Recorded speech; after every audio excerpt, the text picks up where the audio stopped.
Bonjour à tous et bienvenue pour ce nouveau test. Aujourd'hui, on va parler True Wireless et on va parler CCA. Donc, la marque qui vient de la Shefi et qui s'est lancée dans le True Wireless. On avait déjà KZ avec les KZ-Z1 justement. Et ici, on a un petit peu une proposition très technique, puisqu'on a les CCA CX10 qui ont été lancés sur donc, la plateforme Indiegogo pour $50, avec des intras True Wireless à 5 drivers par côté. En gros, l'équivalent, à peu près, en termes de configuration, c'est les CCA C10, CCA C10 Pro, les KZ ZSX. C'est un peu dans l'idée, mais en légèrement différent. Et c'est malheureusement là où est la différence. Ils sont sortis depuis septembre sur le marché. Je les ai déjà depuis un peu de temps, je les ai achetés pour le coup parce que la marque n'avait pas de sample. Tant pis. Et justement, j'ai mis un peu de temps à sortir ce test parce que ils m'ont dérangé. Et je vais expliquer pourquoi, et surtout dans la qualité sonore.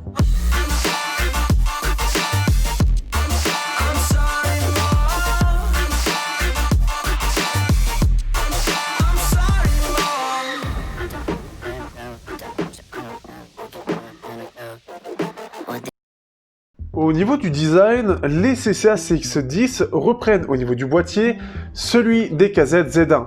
Faut rappeler, CCA et KZ sont des sociétés, des filiales en soi et travaillent ensemble. Donc beaucoup de produits se ressemblent avec des choses un peu différentes.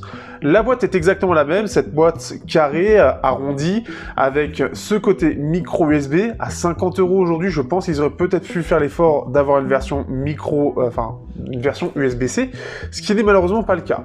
On a toujours la petite fente pour l'ouverture, avec un côté magnétique assez fort. Par contre, il n'y a rien pour le retenir en haut. On a dedans les deux écouteurs, avec une petite LED au centre pour dire justement l'état de la batterie quand on va reposer les écouteurs dedans. On a aussi les LED sur les écouteurs, comme on peut le voir ici. Ce qui fait qu'on a exactement le même design. La seule grosse différence, c'est qu'il y a écrit CCA au lieu de KZ. C'est vraiment la seule différence. Au niveau des intras, on a un design qui est un peu refait, encore une fois, par rapport aux KZ-Z1. Les KZ-Z1, eux, n'avaient qu'un seul driver, et après, il y avait la batterie électronique à mettre, mais il y avait encore de la place pour ça. Ici, il a fallu en faire, donc ce qui fait qu'on a cette extension un peu carrée sur le haut des écouteurs pour faire passer la batterie et aussi la partie électronique, et qu'on ait tous les drivers de placer. Ce qui fait qu'ils sont pas vraiment plus gros, mais c'est un peu plus gros. Ça reste, franchement, ça a été bien optimisé là-dessus, du fait aussi qu'il y a un driver de 7 mm dedans, ce qui est assez normal dans le milieu, mais là-dessus, il y a une petite différence. Au niveau des embouts, on se retrouve avec les embouts qu'on retrouve encore une fois sur tous les True Wireless qui sont sortis et les CCA CA16. Donc des embouts qui sont assez légers, qui sont assez fins pour le coup, ce qui fait qu'il s'oublie assez vite, mais après c'est un peu impacté le son. Mais il s'oublie assez vite, en plus de ça on a une canule en métal doré, ça fait assez joli, ce qui fait qu'au niveau du design, en tout cas on a quelque chose qui est réussi, qui est maîtrisé, et qui pour 50 € est vraiment, pour moi, au-dessus de la concurrence. On a aussi tout ce qui est tactile pour la gestion justement des commandes.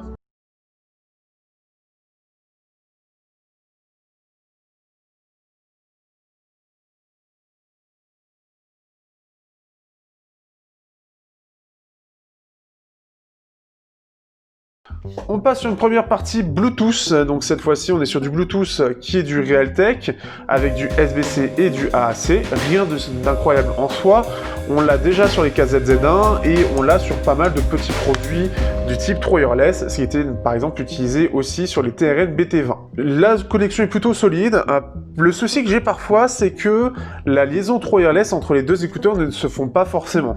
Ça c'est une petite chose, donc parfois il faut les remettre dans la boîte, les ressortir pour qu'ils fassent la connexion entre les deux. Ce qui fait que d'ailleurs, il y a aussi une autre chose, c'est quand ils disent que ça se connecte, on ne sait pas si c'est un seul écouteur qui se connecte ou les deux en fait, parce qu'on a l'information que sur l'écouteur maître, c'est le seul en fait à dire oui c'est connecté. Donc ça peut être un peu perturbant et c'est qu'au moment où on aura le son de l'audio qu'on saura si c'est bien le cas ou pas. Donc c'est pareil, c'est un peu chiant là-dessus. Ils peuvent être utilisés de façon indépendante, ça c'est une chose qui est plutôt cool, avec chacun son micro, etc. Comme vous le savez dans mes tests, je ne parle pas de la partie micro, donc c'est à chercher ailleurs si vous voulez des informations là-dessus. Sur les 3 wireless, c'est toujours pas super de ce point de vue-là de toute façon. Au niveau des commandes, on est sur des commandes tactiles, plutôt réactives, j'ai pas eu de soucis à se faire comme les KZZ1, donc c'est assez réactif, hein, le 1 point, 2 points, bon, je vous remettrai tout ça. Et après, on va parler de l'autonomie, c'est ce qui fâche un peu. Alors le boîtier, ils disent qu'il y a 30 heures, ce qui paraît un peu énorme, sachant que bah, c'est un peu différent. Après, c'est pas quelque chose que j'ai testé encore une fois, mais normalement, par rapport au KZZ1, ça tient plutôt bien. Donc normalement, dans le temps, vous ne devrez pas devoir les recharger trop souvent. Le gros problème étant que l'autonomie en elle-même des intras, elle, est limitée.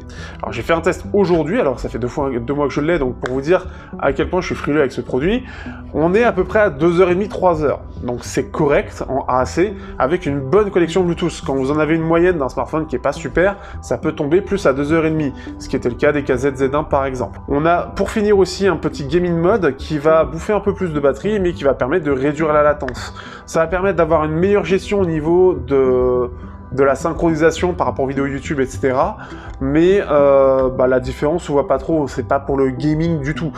Sur Call of Duty, ce sera absolument inutilisable. Je vous conseille de regarder la vidéo des KZZ1, que je conseille en plus de ça beaucoup plus.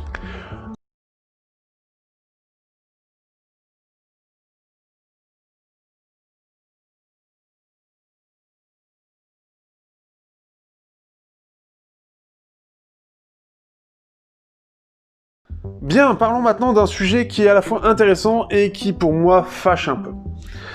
Les CCA CX10 donc, se sont présentés comme des intras ayant une superbe configuration. Et clairement, oui, sur le papier, ils ont une superbe configuration. Un driver 7 mm et 4 drivers à armature équilibrée par côté. Donc ça nous fait 10 drivers en tout, son nom veut dire justement CX10. Alors c'est bien, on a un côté technique et le tout pour moins de 50 €, c'est clairement pas cher du tout. On se retrouve avec une configuration assez similaire à ce qui a été proposé sur les CCA C10, sur les KZS, alors les ZS10 Pro par exemple, tout ça, ce qui fait qu'on est sur une belle configuration. Clairement une très belle configuration. Et c'est même étonnant qu'ils aient réussi à placer autant de drivers dedans.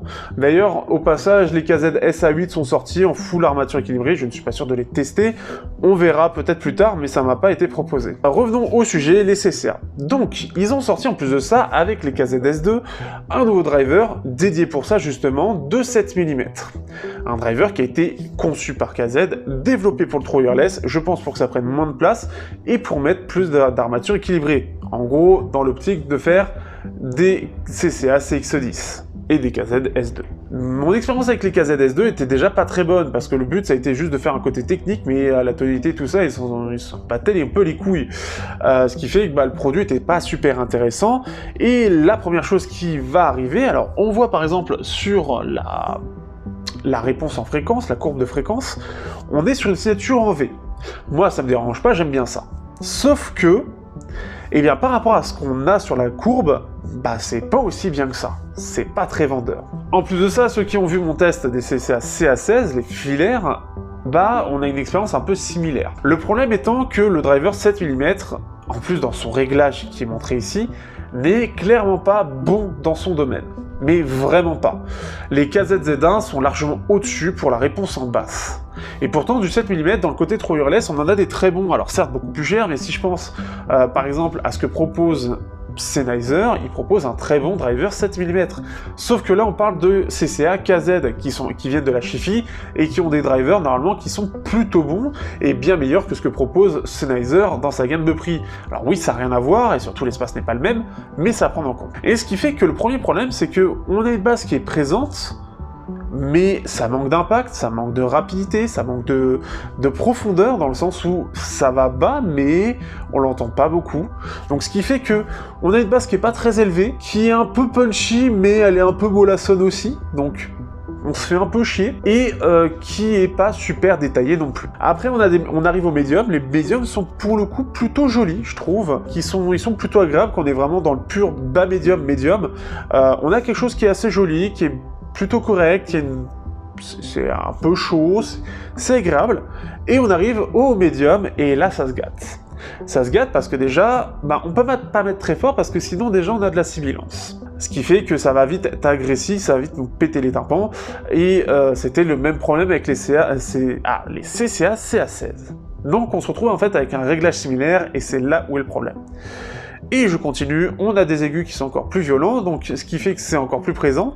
C'est pas trop grave encore, mais le problème étant que ça va beaucoup ressortir et ça donne un rendu assez aigu à tout ça. Donc c'est même pas que ça donne plus de clarté, c'est que ça rend un peu fin tout le son, et ce qui fait que ça manque de poids pour tout le reste, ça manque de présence au niveau des basses. Les basses n'arrivent pas à accompagner tout le reste parce qu'elle n'a pas les performances suffisantes, et résultat, on a un ensemble qui est pas super cohérent, une basse un peu chiante, des médiums qui sont pas mal en retrait quand même, on peut le voir, même s'ils sont jolis, ils sont pas mal en retrait, et qui sont appuyés par des aigus qui, eux, sont très mis en avant, trop mis en avant, qui prennent beaucoup trop tout le reste et qui tirent tout le reste vers le côté aigu et vers une tonalité qui est pas très belle. Alors, le tirer tout le reste vers l'aigu, c'est pas très grave, mais quand on a une tonalité et une bonne clarté, ok, mais quand ça fait juste quelque chose qui fait un peu fin, qui fait un peu bizarre au niveau du rendu, ça passe pas. Et c'est un peu ça le problème. Et en plus de ça, je parlais du Bluetooth. Le Bluetooth est plutôt bon malgré les petits soucis qu'il y a. Moi j'ai une bonne connexion, on va dire, mais le truc c'est qu'on a une super configuration avec une puce qui n'arrive pas du tout à suivre. Ce qui fait qu'on se retrouve plus limité par le Bluetooth en lui-même, sachant que je l'ai testé sur un Oppo qui a une super qualité de Bluetooth, et résultat, c'est pas super détaillé en fait. On va avoir les artefacts de la puce Bluetooth qui n'arrivent pas à avoir un rendu suffisamment bon et suffisamment fin. Donc on a tous les artefacts d'un Bluetooth pas terrible, parce que c'est pas dédié pour. Les KZZ1, eux, ne sont pas hyper détaillés, mais on a un meilleur rendu global, et on a même quelque chose qui est un peu plus fin, c'est-à-dire qu'on n'a pas ce problème d'artefact, soit la puce est mieux gérée, soit le driver a un peu plus de mal, donc on s'en rend pas trop compte. Ici, on s'en rend beaucoup trop compte, parce que les armatures équilibrées, justement dans les aigus, c'est ça leur force. Et là, là, ça s'écrase un peu. C'est pas rien de le dire. Ce qui fait que, on a beaucoup de défauts dans la qualité sonore. Et clairement, sortir ce test, ça a été compliqué parce que j'ai pas pu beaucoup les utiliser, parce que je m'emmerde dessus. Et surtout que, en plus de ça, derrière, j'ai eu les CCA CA16 à ce moment-là, et quand j'ai reçu et que j'avais déjà commandé les CCA, je savais à quoi m'attendre. J'ai eu un peu peur et je me suis dit peut-être que ça va être un peu mieux, parce qu'il y a moins de drivers, mais non, ils ont repris le même réglage avec moins de drivers, ils ont moins poussé sur les aigus, donc ça rend un peu mieux, mais clairement, c'est pas du tout recommandé, c'est pas recommandable. Ils sont pas dingues, et ce qui fait que je suis assez déçu. Je suis déçu parce que le driver de 7 mm ne remplit absolument pas ses performances, les KZS2 étaient déjà dans ce problème-là, et en plus de ça, c'est appuyé par une signature en V qui est orientée aiguë, dans le sens où les aigus ressortent plus que les basses. Ce qui fait que ça met encore plus en défaut le défaut du Bluetooth, déjà, mais aussi le défaut du driver dynamique, qui n'arrive absolument pas à suivre. Mais déjà, ce qui est bizarre, alors, autant sur des KZT1, etc., on était sur des petites configurations, ça allait encore. Ici, on est sur une grosse configuration, avec un DD qui n'arrive pas à suivre, et donc des armatures équilibrées qui prennent le pas. Et donc, ça fait un gros défaut. Et on peut le voir, sur la réponse en fréquence, on a une espèce de pyramide qui... Je la comprends pas. Je la comprends vraiment pas. Ce qui fait que des KZZ1 sont vachement mieux. On a une basse qui est beaucoup plus puissante, beaucoup plus impactante, plus profonde, elle a plus de présence, elle est plus jolie, ça rend le son chaud. On a quand même une signature en V, mais une meilleure signature en V, même si les hauts aigus sont un peu plus forts, comme le driver dynamique dans cette partie-là a un peu plus de mal, c'est moins grave, et c'est l'ensemble est plus joli. On a des meilleures voix, on a plus de présence des voix, même si c'est un peu en retrait dans le sens où on a plus de corps, plus d'ensemble, ça ressort mieux en fait, elle fait plus naturelle, elle fait plus complète, il n'y a pas ce côté aigu qui prend le pas, et ce qui fait que ça fait vraiment plus joli. Donc, voilà, CCA a voulu faire une petite démonstration technique. Alors clairement, oui, sur l'implantation, c'est bien, mais entre la puce Bluetooth qui suit pas et la configuration du driver dynamique, alors oui, c'est bien, c'est juste pour gagner de la place dedans, mais ça fait pas tout, ça fait pas terrible du tout. C'est franchement, en fait, ils sont à la fois techniques et ils peuvent arriver à faire mieux que les Sennheiser sur certains points, mais c'est tellement décevant de l'autre côté que je préfère largement utiliser ce qui est proposé des KZZ1, des Honor Magic Buds qui sont à 100 € et qui sont techniquement bien inférieurs, ou encore des Sennheiser haut de gamme qui pourtant devraient leur mettre la pâtée. C'est pas du tout le cas. Donc énorme déception de ce point de vue là. Donc ce qui fait que là-dessus, je suis déçu à tout point de vue. C'est assez horrible et c'est dommage, et c'est comme les CCA CA16. Je pense que le problème de ces CX10, c'est qu'ils sont sortis en même temps que ces CA16 avec un réglage qui est catastrophique. Et j'aurais préféré avoir un système à la ZAX, enfin, au moment des ZAX, ou la même équipe de développement. Parce que là, c'est vraiment pas terrible.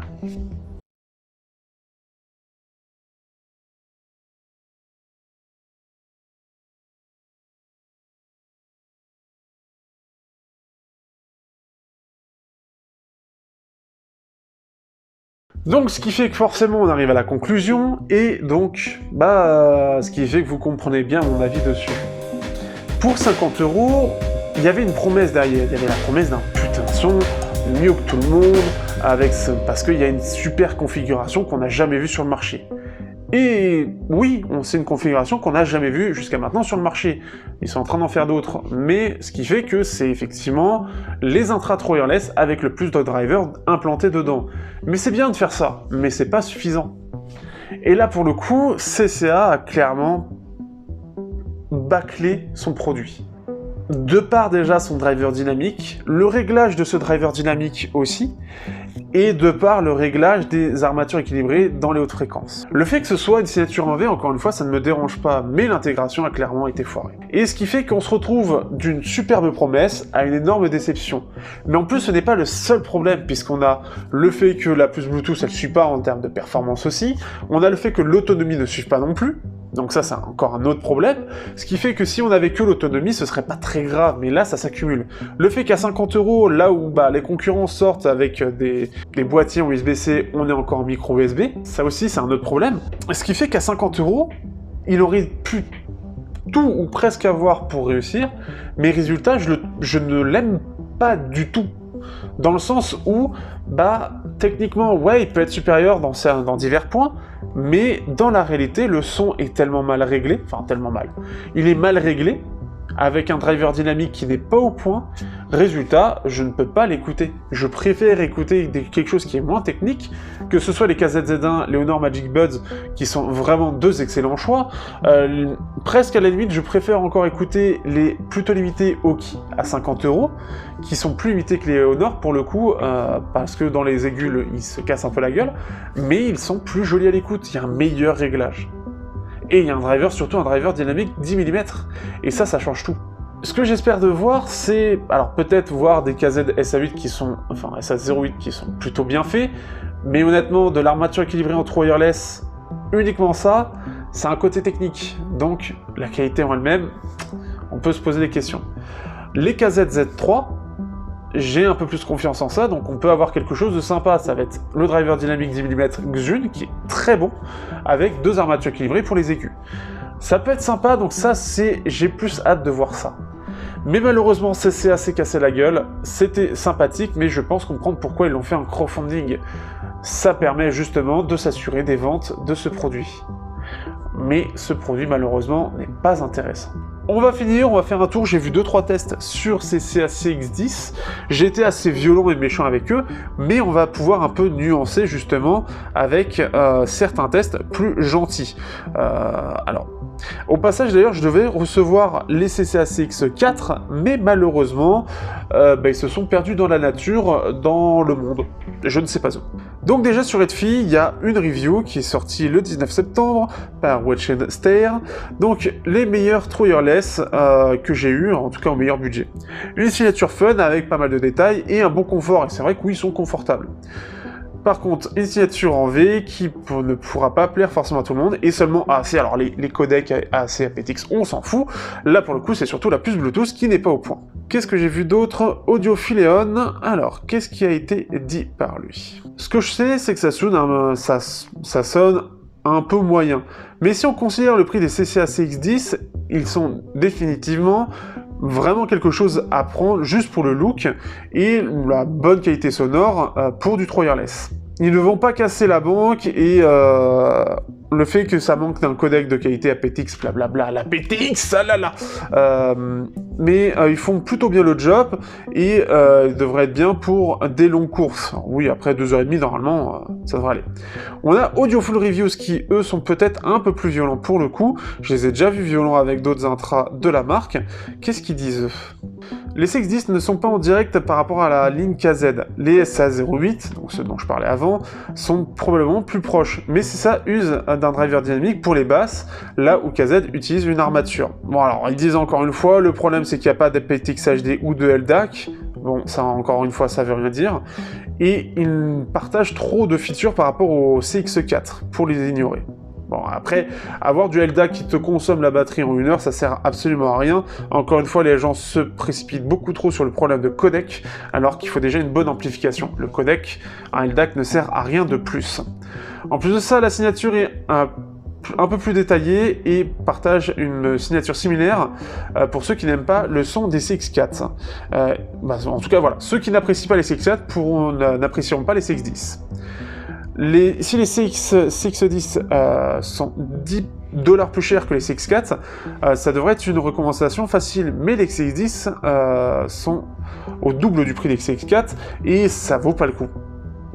Si vous avez des CX4, c'est juste une version plus détaillée, mais si vous voulez quelque chose en V-shape pour, une signature en V pour la gym, etc.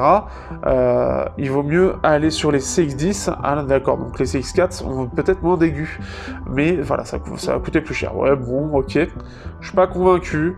Mais après, j'aurais bien aimé avoir les CX4, mais malheureusement, je me suis fait niquer. Bref, vous avez toutes les informations sur ces intras, ce qui fait que certains les recommandent, moi clairement pas, que ce soit par rapport à ce qu'ils sont faits dans la partie filaire, on n'a pas réellement d'équivalent, et dans la partie trop wireless, clairement je préfère les Z1 qui sont bien plus performants dans son domaine et qui plaira beaucoup plus à beaucoup plus de gens. Encore une fois, je vous invite à aller regarder le test.